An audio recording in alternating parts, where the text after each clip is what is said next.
Welcome, everyone.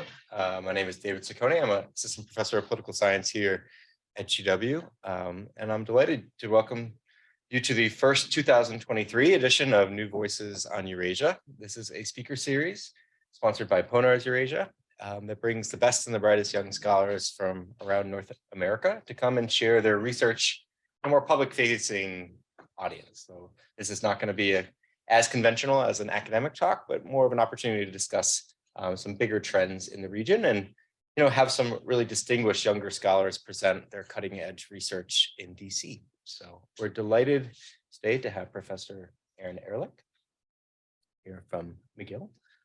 He's going to talk to us about disinformation in Ukraine. Aaron has a very distinguished academic resume for being a pretty young guy, if I'm incorrect there.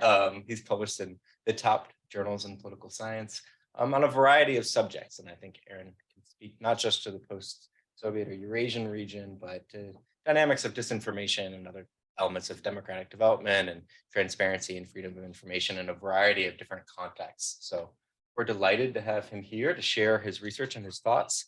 He's going to talk for about 30 to 40 minutes, give or take. After that, I'm going to kick things off with a question, and we're going to open it up for the rest of you. So please, we'd like to make this as much of a discussion as possible. We are being filmed. This will be on Zoom. So to our online audience members, please feel free to submit questions in the chat, and we'll pass them on to Aaron as he gets started. So Aaron, without further ado, welcome.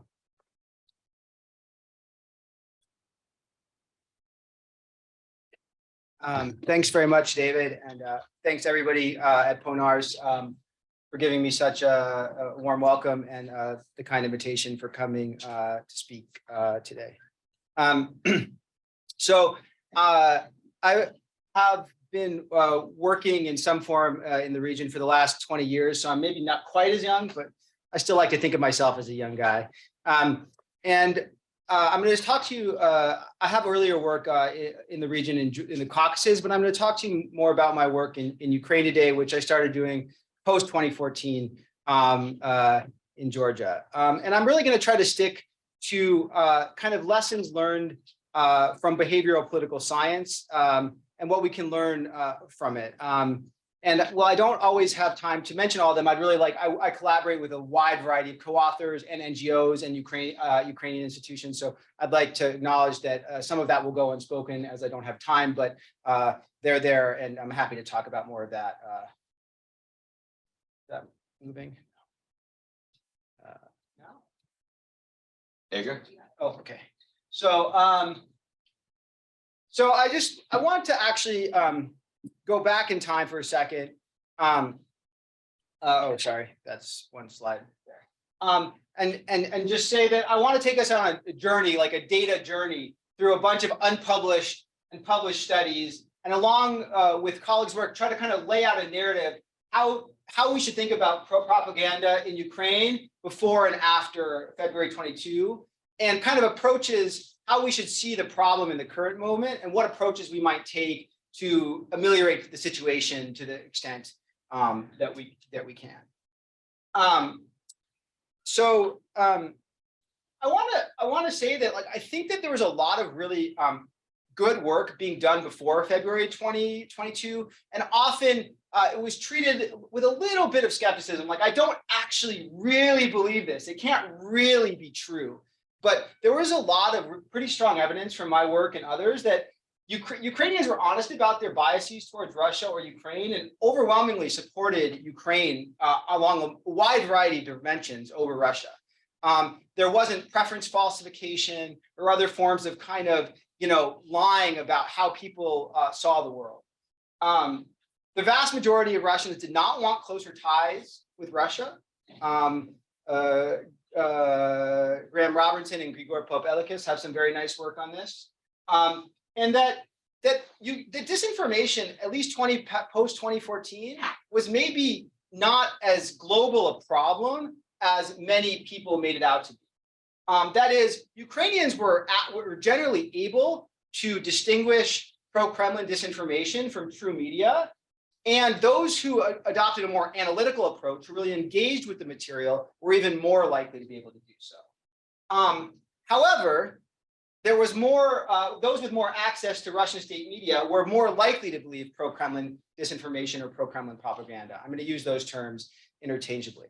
And so, interestingly, what this has some interesting implications, and I'm going to talk to you about some evidence and some takeaways from that. Okay, so what do we know about Ukrainians' ability to detect information? What can we learn from this case of a dog not barking in a way? Well, a lot of this had to do with individual level change and the galvanizing effect of Euromaidan and the wars of occupation in the East. That is, Ukrainian society went under a massive shock, and that shock really led people to actually change psychological mechanisms where people were actually engaging much more critically with material than they had been before.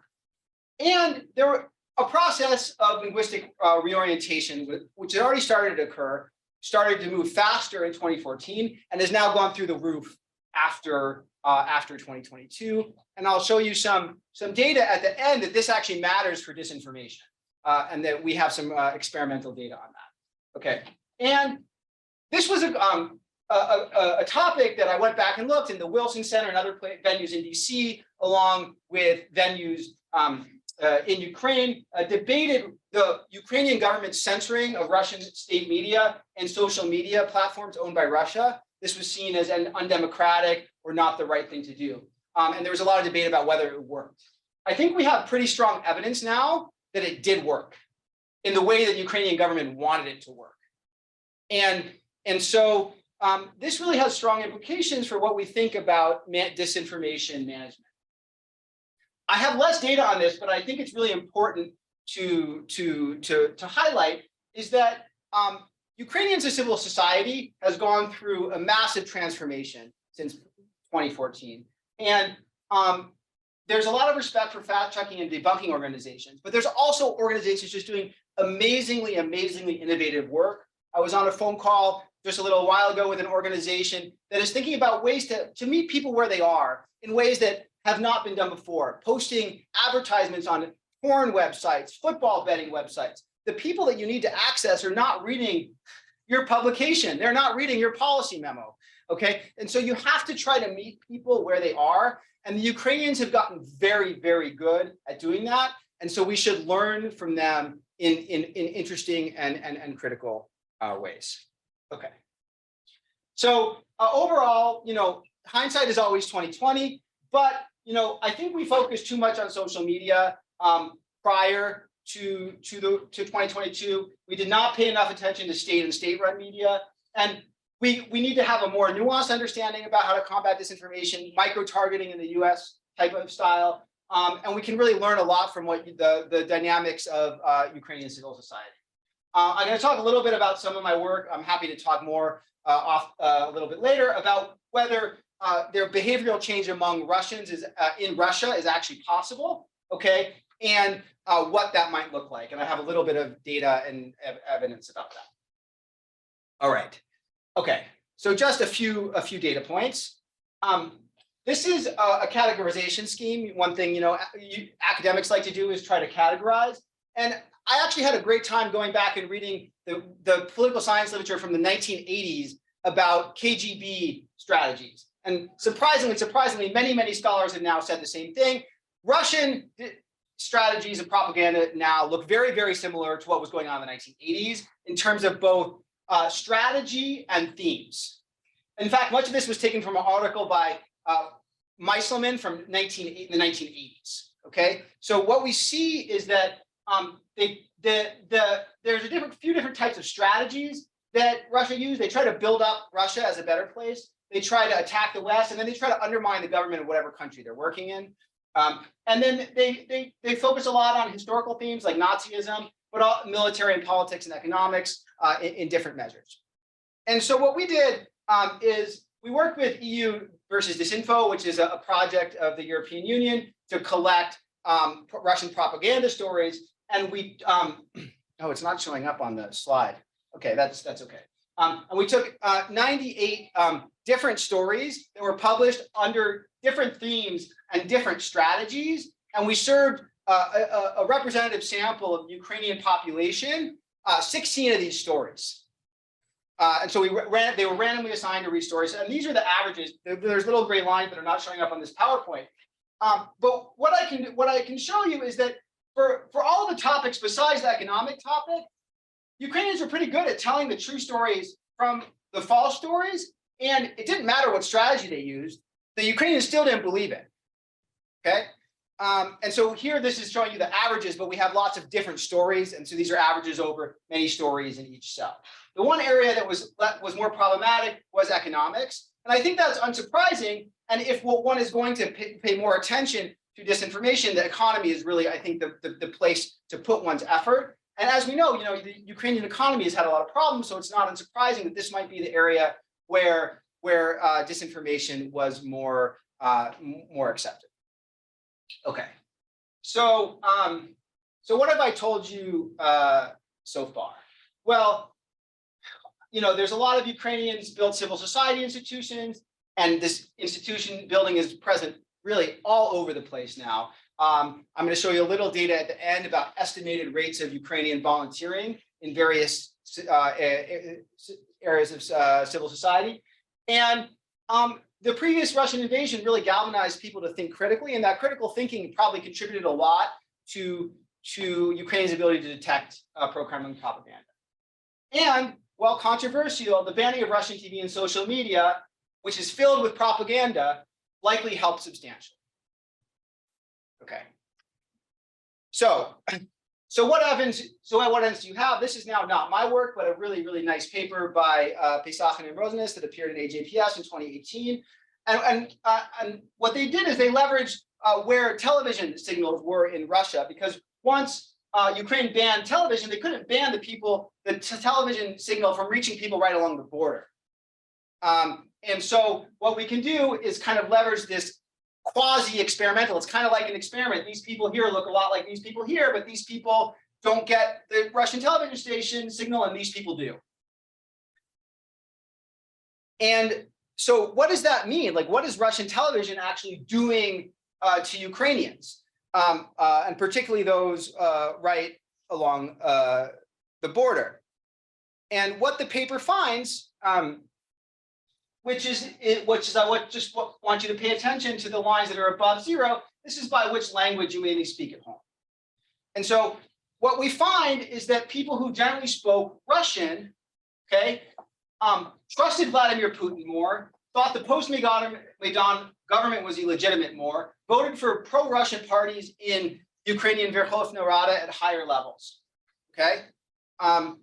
And this is individual level data, but at an aggregate level, at the precinct level, this means a 7 percentage point increase in how much of the vote share pro-Russian political parties got.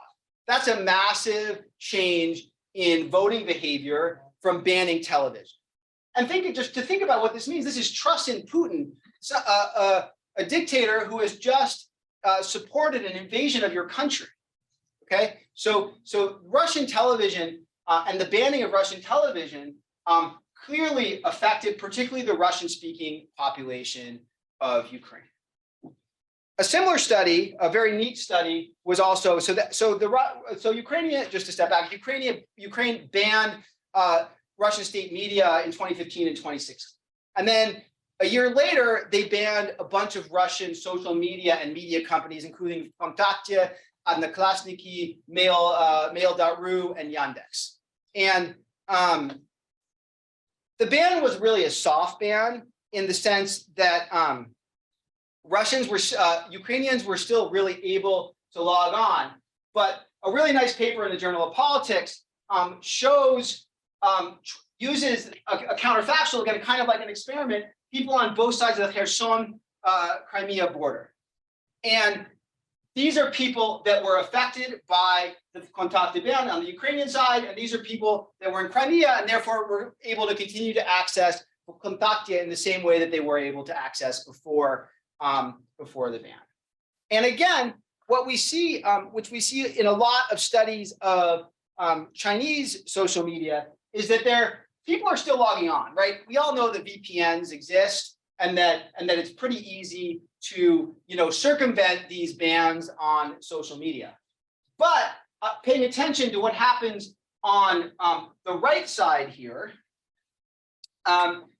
the amount that people post on Contacta goes dramatically down on the Kherson side.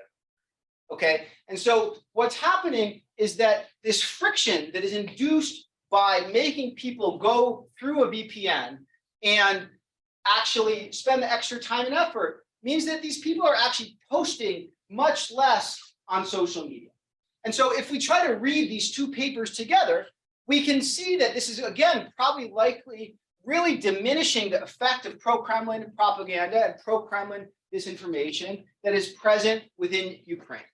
So for those who argued that, okay, the Ukrainian social media ban isn't doing anything, I think we now have pretty strong evidence to show that that is not the case, that it actually, that there were real serious, political and policy implications of putting in this ban, and that it generally functioned in the way that the Ukrainian government was hoping that it would function.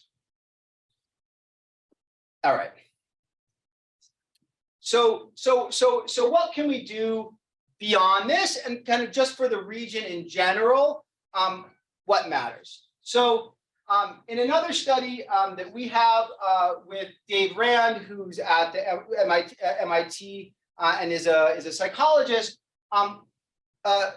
and who started really working in the US context about what could be done about US disinformation in the US context, we were interested in if we could apply some of these techniques from the US context in the context of the former Soviet Union. And so one of the things that they find is that people who are think more critically, are really engaged in material more, are more likely to be able to distinguish between disinformation and true stories. And so one way they do that, they've done this in a bunch of different ways, but one way they do this is use various critical thinking tests. So what you're seeing here is exactly that. And so we have a measure here of how oriented people are towards Russia, kind of their preferences towards more positive relationships with Russia. And what we've seen is no matter where you are on the Russian orientation spectrum, the more you engage in analytical thinking, the less likely you are to believe pro-Kremlin disinformation, and the more likely you are to believe true stories. And these parallel lines actually mirror another book that just came out, I think that's going to be a big hit in American politics, called Persuasion in Parallel. And the idea being here that people across the political spectrum in the US, Republicans and Democrats alike, in many policy domains, they will update their preferences based on information. Okay, and so what this leads us to believe is that kind of the type of tips and tricks that various social media platforms are using to try to get users to engage more critically with the material that they see, like, do you really want to share that information? Have you read the article?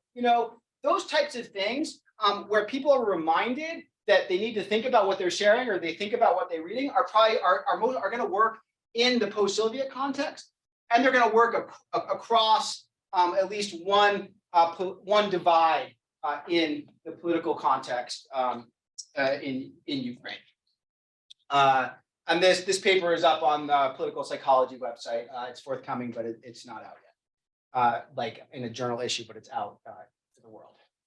Okay, so the war clearly induces critical thinking in the Ukrainian population. I mean, I think you talk to any of your friends and colleagues in Ukraine, and you realize that that is true. But I think we can use lots of other things to try to, not just little tips and tricks, but other types of messaging. And I think more work needs to be done on the other types of messaging that can help other people in the region, not just in Ukraine, to try to think more critically about the situation they're in, and therefore treat information slightly differently than they have in the past.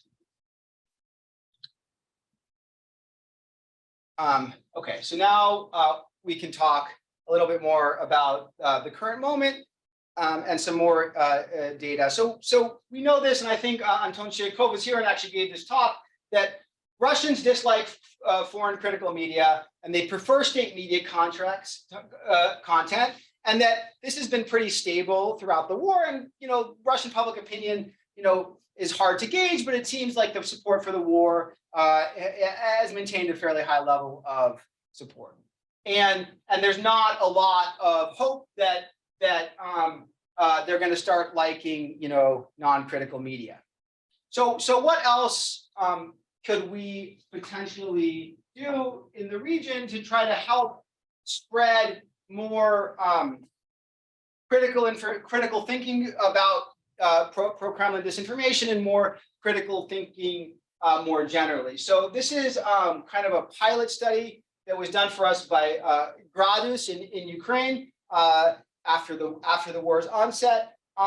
And we were very interested. There have been a lot of media stories in the Washington Post and in other places talking about how, brother and sister separated by Ukraine and Russia now don't talk to each other anymore because of the war.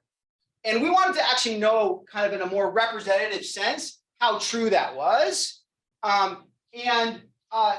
So if the kind of the reporting was actually mirroring what Ukrainians said on the ground.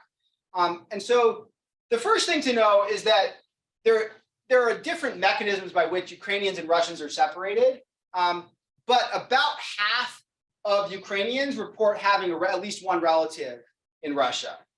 So that's a massive number of people that have family contact across the border. And of those, approximately 60% report talking to those relatives even after the onset of the war. So that's a huge channel in which people are talking to one another. I'm seeing some people shaking their heads. A lot of Ukrainians shake their heads at me. And I agree with you, there's lots of evidence to potentially shake your head. So we had 500, of our sample, we had 500, of the 534 people, 54% said there was no change, that they weren't able to actually influence their relatives at all. But I want you to notice that the 8% there is a relatively small level of backlash overall, much smaller than the positive effect that people reported having. Now, this is self-assessed. It's very hard to know this empirically. But together, 38% of the sample said that they think they have some influence on their relatives. Now, we know that people are actually notoriously bad at convincing one another eventually, okay, without training. But there's a lot of methods that social psychologists have used to try to actually teach people how to better convince other people about what you believe. And so I can talk a little bit more about this in the Q&A if people are opening, but we have a bunch of projects ongoing to try to test some of these different techniques with Russians. One of them is called conversational receptiveness. A lot of it comes from like the business literature, like how do I convince you that you want to accept my hostile takeover bid, right? So we can actually, trap some of these techniques to actually train people outside of Russia to talk to their relatives about how, in a way that doesn't offend their relatives or make their relatives unheard. Because the most common thing, people say is, oh, you're not listening, you're not listening to me, or, and people just shut down. So there's actually a lot of techniques that can be used to try to prevent those channels from being shut down. Now, whether it works, I think is a super open question, but I think this is a pretty interesting, particularly because it's family members. It may very well not work. I'm not suggesting that it will work, but it is one thing to think about. Okay. So this is an interesting one that's ongoing in Ukraine. We know that the Ukrainian population has been slowly becoming more Ukrainian speaking rather than Russian speaking. And we know that there's been a massive shift after the February invasion. This is a study that was actually interrupted by the war. It was actually under review at a journal when the war broke out, where we, again, with some folks at NYU, we've taken some techniques that were developed in a lab at NYU to actually feed respondents fake news stories in real time. That is, we have an algorithm that samples top disinformation stories that occur in real time and ask a sample of Ukrainians what they think about those stories. And what we do here is we actually randomize the language in which the Ukrainians read the story in. So we know that the majority of the population in Ukraine is perfectly bilingual in reading information, or many are very, very good at bilingual. We did a bunch of pre-tests on this. And what's interesting here is I want you to focus on the Russian dominant group. That is the people who generally report speaking Russian, or the Russian being their favorite language. They are less likely to believe misinformation in Ukrainian, if given the information in Ukrainian. There's experimental evidence that a large segment of the population in Ukraine right now is trying to move away from being Russian speaking to being Ukrainian speaking. And efforts to promote that are likely to decrease the amount of belief in propaganda. Now, I think this needs to be done with a great degree of empathy for those who speak Russian, and there are definitely ways to do this and ways not to do this. But I think that the society as a whole is moving in this direction. So I think that's actually good news for continued success of Ukraine in encountering propaganda.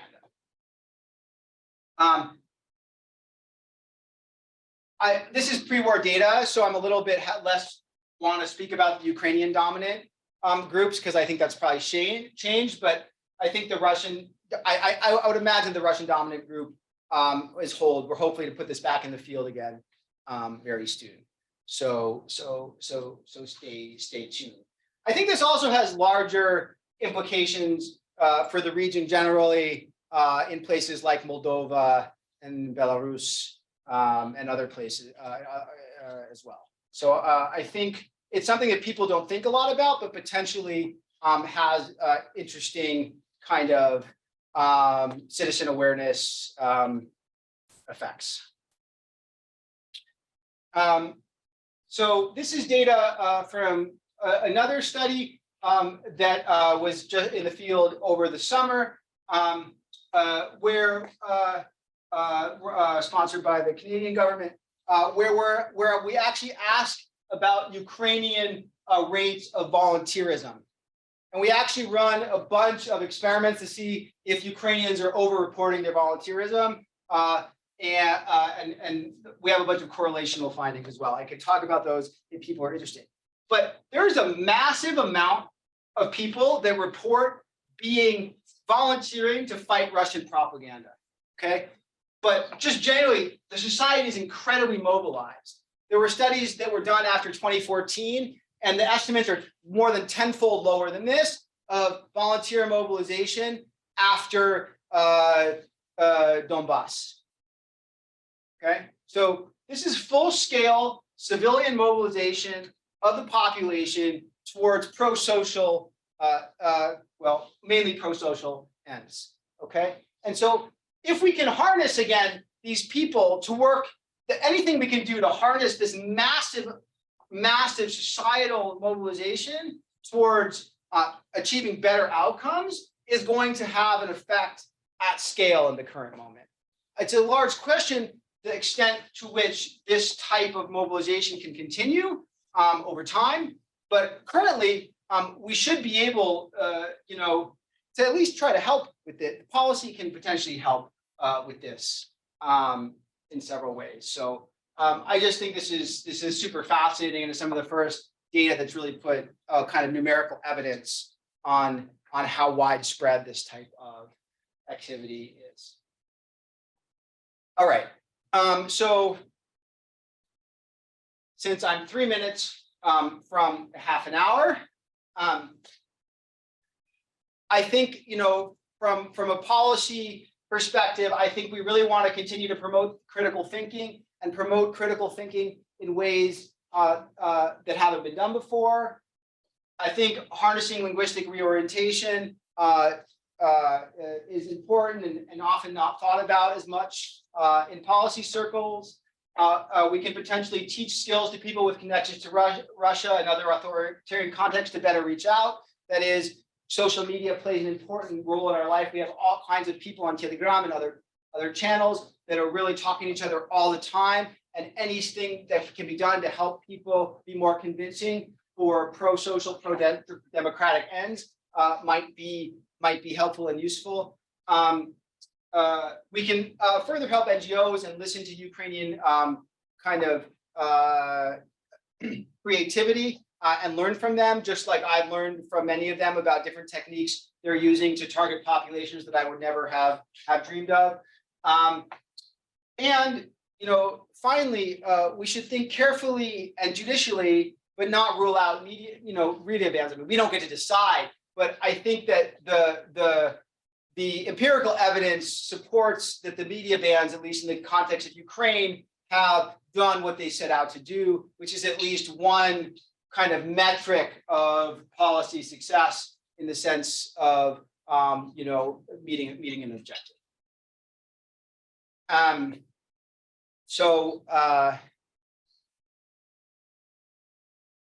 I've been told to keep it brief, but to have a lot of time for question and answers. So I've tried to make the points succinct, but I'm happy to go in more depth and talk at more length about any of these topics for which I have raised. So thank you very much for the invitation, and I look forward to your questions.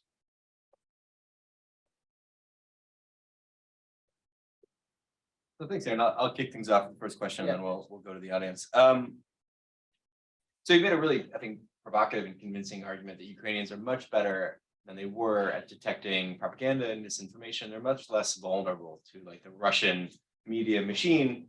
I'm curious of the spillover effects to like other informational sources. So you have this plot saying, they're maybe more susceptible to Ukrainian language.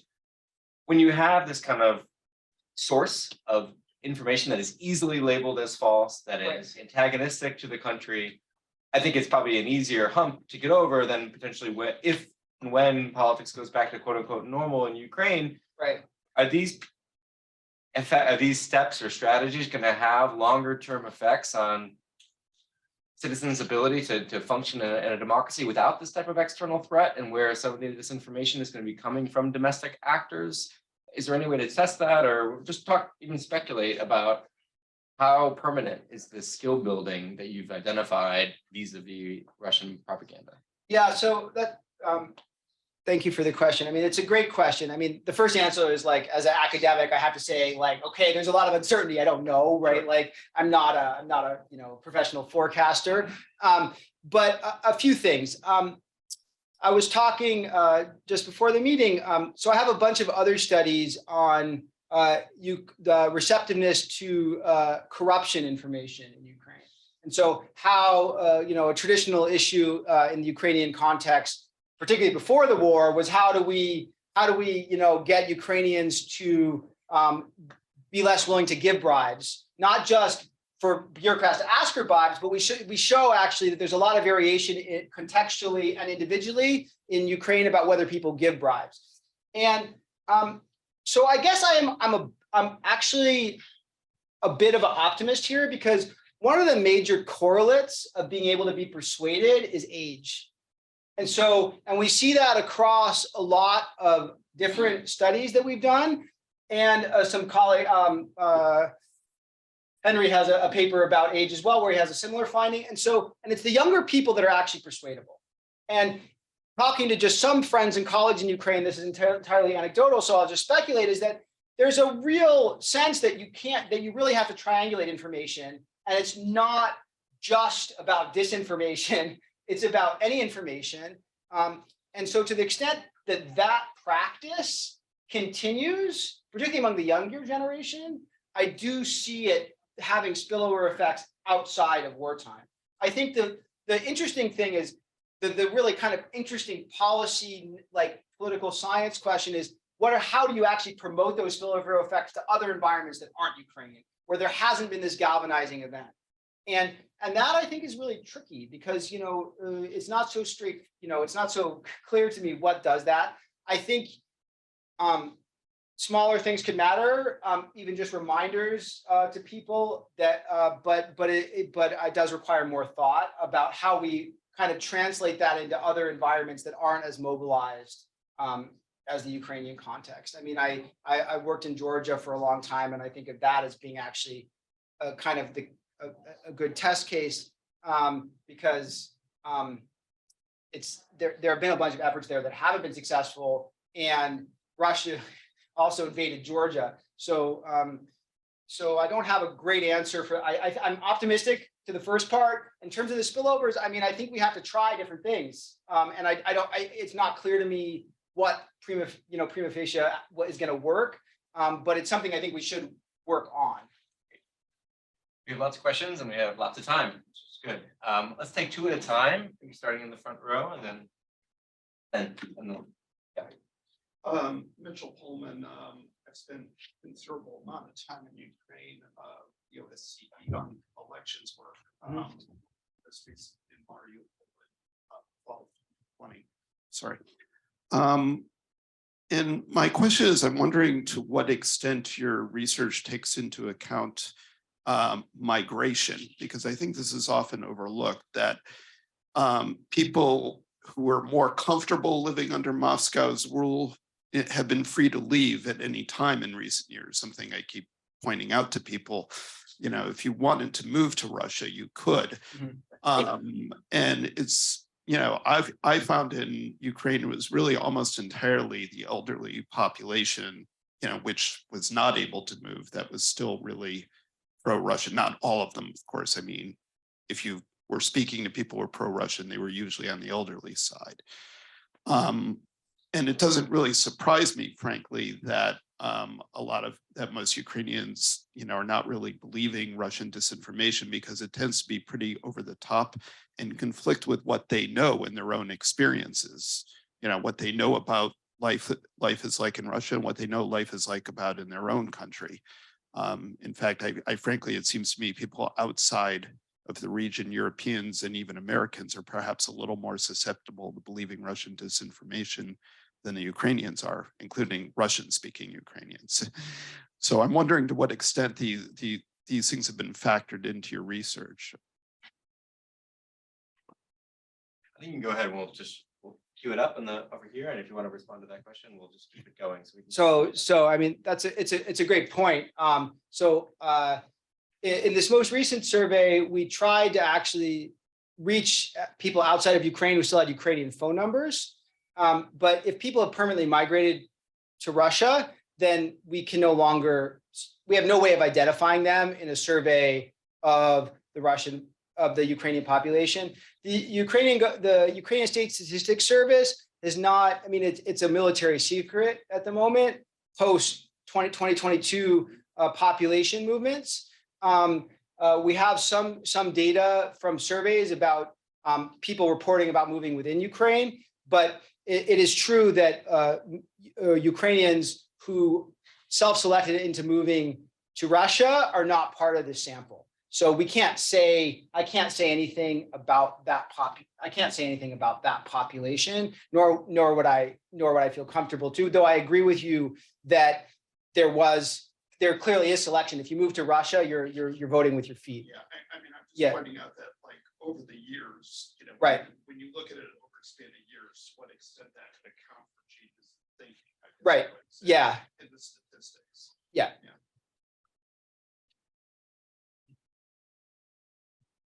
Thank you for this really, really mind-blowing findings. So my name is Alexandra Koidel. I'm a Kyiv School of Economics assistant professor, and I'm also here a visiting scholar. And I saw you were co-authoring an article with my boss, so to say. So interesting. But my question is regarding the sustainability bit. The question: did you observe or did you ask anything about the environment or in which these volunteers are? So, I mean, are they included in some sort of networks? Are there certain structures that are supporting their activities? Because you mentioned civil society organizations a little bit, but maybe you have some kind of an idea of the governance of all of it. I would like to actually, thank you for the question. I'd like to follow up with you actually in more detail about this. We did this as a first wave of data collection. So this is a part of a panel study where we plan to go back to actually the same people we interviewed over the summer. And at the time, my assumption was that people were just not embedded because everything was being done online or like in these informal settings, particularly right after February. So I potentially made a bad assumption and I didn't ask that question, which is, are you a member of a formal NGO? One of the reasons that that's really hard to ask is because then I have to ask about every single type of volunteering if they're a member of a formal NGO, because they could be weaving nets with their friend and evacuating pets with their friend, but they're in a formal organization that's helping the elderly. And so when the multidimensionality of the problem is actually, makes it an interesting and difficult data collection issue. And this study is carried out with some other scholars, sociologists, and we're interested in a lot of other policy areas. So we didn't have room in the survey instrument, but I would like to know how much of it was formal and informal. My default assumption is that much of it is networked informally, which I don't know, maybe you'll disagree with me, but I think that's my understanding of what's going on. And I hope that scholars and people will be paying attention to how those informal networks migrate into how they get formalized, because I think that's really a super key question going forward, is how the energy generated by that type of volunteerism gets coordinated, not now, but 6 months from now, a year from now, 3 years from now. And I know, at KSE, Mila Vandeff and and Timothy are doing a lot of work on this issue. And I think it's super, super important. And thank you for all your hard work. I know it's been a massive effort at KSE. Great, in the back. So we'll just make our way around. If you could introduce yourself too. You bet. Thanks so much for the presentation. Gavin Wild from Carnegie Endowment. I'm curious, there's certainly a great degree of concern about the threat of foreign propaganda, disinformation, influence campaigns, et cetera, particularly on social media. And I'm curious, in your experience, clearly having worked in one of the most contested areas on earth for these kinds of issues, how have your own views evolved about the nature of that threat? And what would your kind of recommendation be to particularly policymakers thinking about this? Are these concerns underinflated, overinflated? Are we right about where we need to be? Thanks. It's a great question. I think generally we have to remember that, particularly on the Twitter is the tail of the world. In a sense that it's a very small elite that's very active on Twitter, and so Josh Tucker and colleagues from NYU at CSNAP just have a study out. I don't know if you saw, that basically tries to measure the effect of Russian influence ad campaigns on the U.S. elections. And much less than almost everybody thought about. In fact, they claim that the biggest effect is actually all of the talk about the effect, in a way. And so I think that what I'm arguing for is I may be biased, but as a social science researcher, I think we really need to collect regular data on the type of influence campaigns that do make a difference versus the type of influence campaigns that are really just noise. Part of Russia's strategy, of course, as many have noted, is to create a lot of noise. And so we have to talk about the noise more generally and how to combat noise in a broader sense. But to the extent that we care about actually really engaging with very specific kind of types of disinformation, that's going to be context and time specific. And we need to know each society's particular vulnerabilities. My opinion, informed by the data on the Ukrainian context, is that economic disinformation is the area in which Ukraine is most vulnerable. And it's most vulnerable because there's been a history of economic mismanagement such that when you make claims about like growth in GDP that are true claims and growth in GDP, many people simply won't believe you because they can't believe that the Ukrainian economy is growing. So those have to, though my recommendation to the extent that I have one is that it really, that work needs to be titrated to the time and place and the problematic disinformation that's going out, and not treat all disinformation in a bundle. That we have to think about the noise as a bundle, but the specific issues we have to treat individually. I see the last slide. Sure. I hope so. Okay, my name is Roman Kalichak. You have here several Ukrainians. Yeah. So good for you, maybe. Yeah. It's good to meet It's you. great. Yeah. It's great presentation. Yes. It's a great presentation, and just several remarks on feedback. When you're talking about people with connection to Russia, we should have in mind we're talking about ethnic Russian or Russians of Ukrainian heritage in Russia. So the two different groups. Yeah.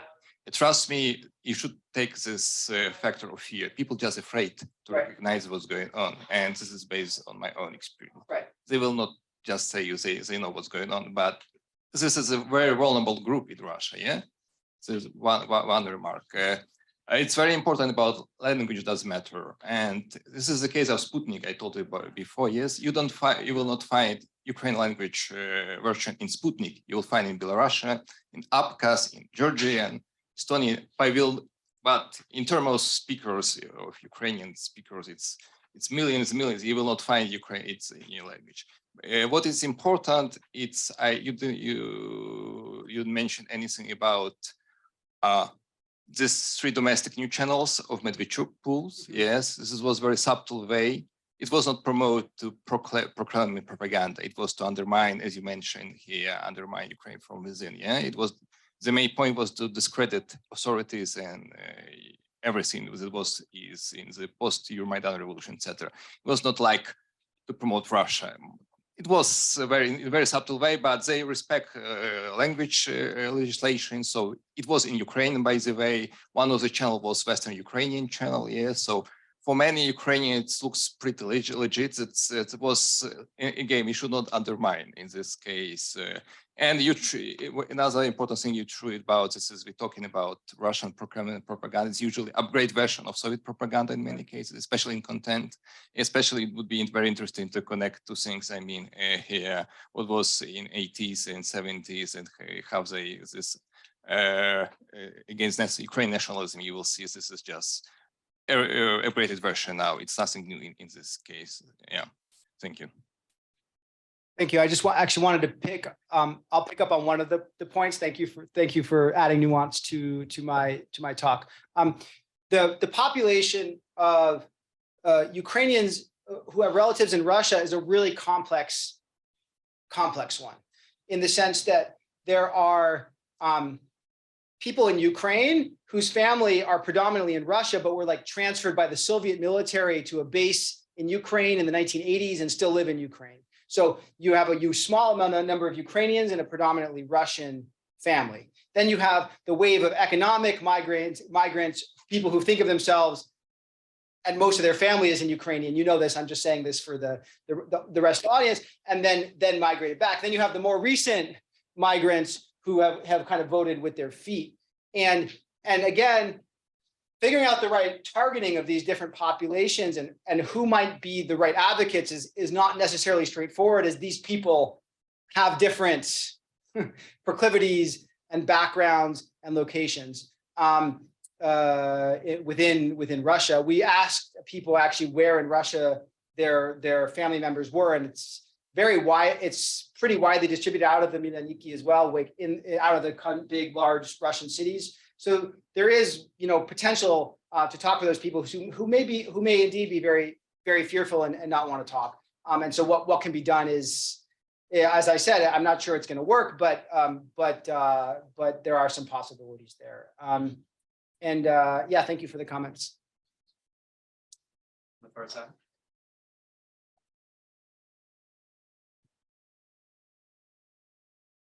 Stanley Colbert. I'm glad you have that slide up here, point number 5. Yeah. Do not rule, you mean out media. Yeah, so do not out media ban, sorry. Okay. Yeah. I'm very uncomfortable with that, having studied in the Soviet Union. Yeah. It reminds me of arguments I would have with my Soviet teachers. They would make that point. Yeah. We have to guide, the people, they can't do it for themselves. Promote critical thinking. I like that. One of the reasons I like to come back to the universities is more critical thinking.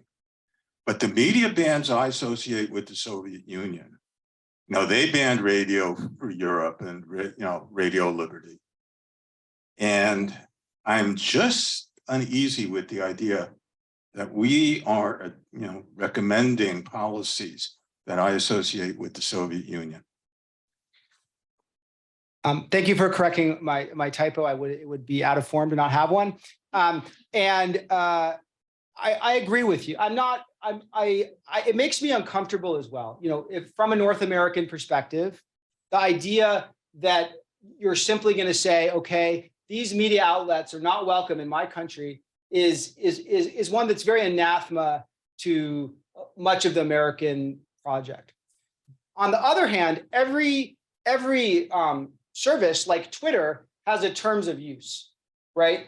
And Germany has a long history of terms of use in terms of language that can be used in German media. And so I think one has to distinguish between bans, like outright bans, and bans based on principles that are rooted in some kind of facts, scientific facts. So if you're and it's not easy, and I think you have to think critically and judiciously about it. But on the other hand, when we look at the evidence, Ukraine isn't banning, other foreign media. It's letting media from all over the world come in. So it's not like the Soviet bans where they basically, jammed every, Voice of America and BBC and nothing that was outside of the Soviet Union. So yes, it's a tough question, but I just want to show the empirical evidence that these do matter in terms of they are accomplishing what Ukraine said that they were accomplishing. And I do think that there is a normative line that we can draw between what Ukraine is doing and what the Soviet Union did.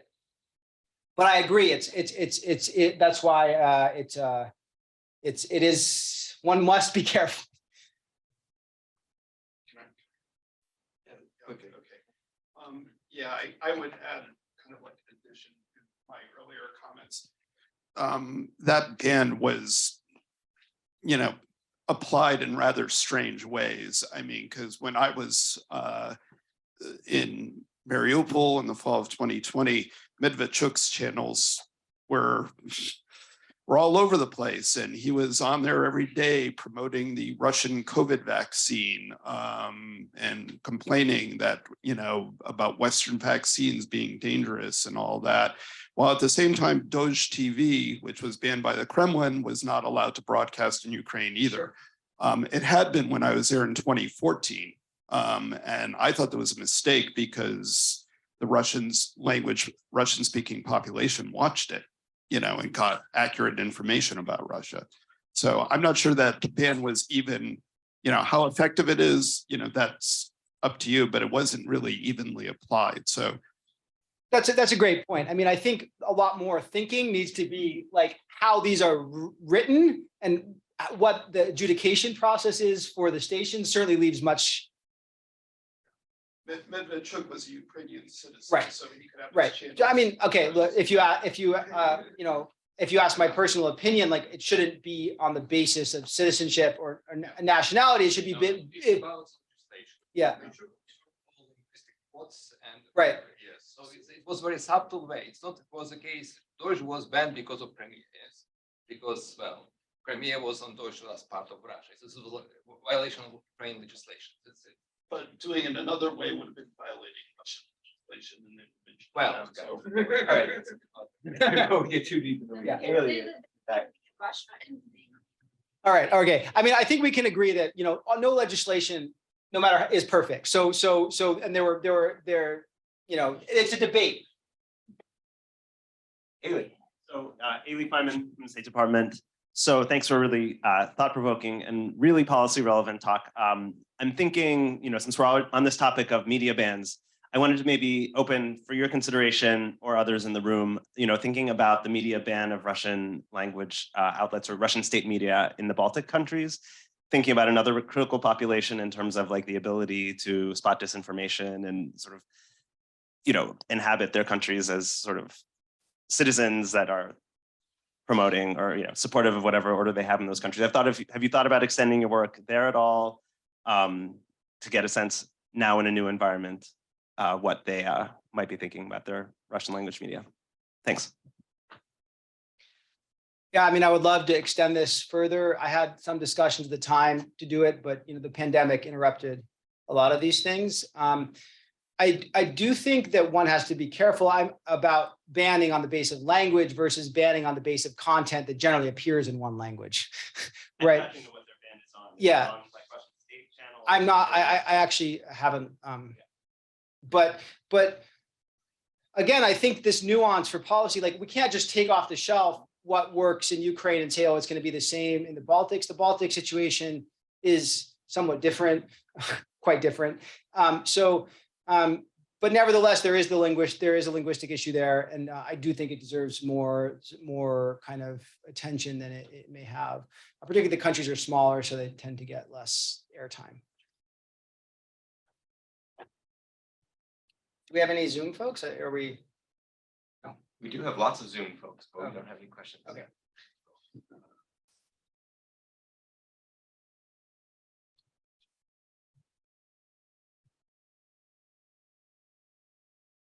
Victor, is it, yeah, Victor Raw. Thank you very much for coming here. It was a really amazing presentation.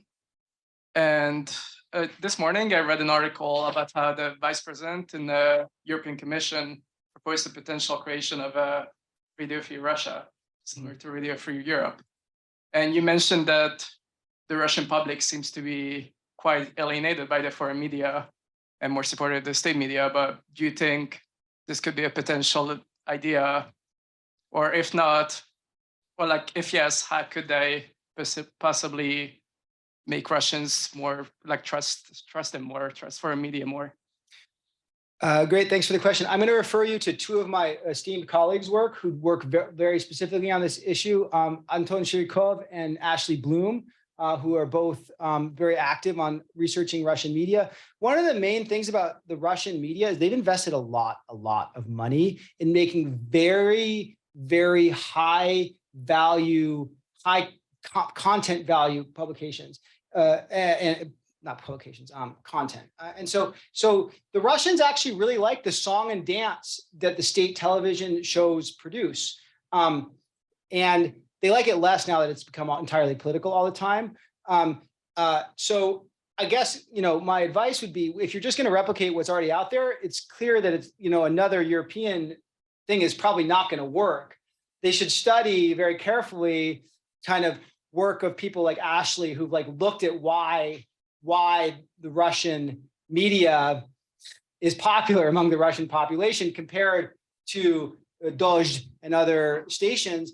And a lot of it has to do with, you know, the immense amount of investment in kind of typical population testing of messaging and, you know, focus groups and, you know, work to figure out what people like. And if we don't do, if the foreign channels don't do that, they're gonna be super disliked. I don't think that another one is gonna necessarily change it. I don't know what they're proposing. I didn't even know there was a proposal, so I'm speaking entirely off the cuff here. It's about entertainment. Yeah. Because there was reserve channel, Russian language channel in Estonia. Yeah. And it doesn't attract any, it's not popular because it's gay, like a copy of Free Russia, whatever. Because if you watch Russian TV, it's like Italian. Yeah. It's like content of a lot of entertainment, a lot of politics, but it's, you know, it's very subtle again. So we should not underestimate what's Russian. Do you have a question? Oh, sure. Hi, thank you for your talk. It's really interesting. I work at the Elliott School, and my question is, You talk a lot about the critical thinking skills, especially among young Ukrainians.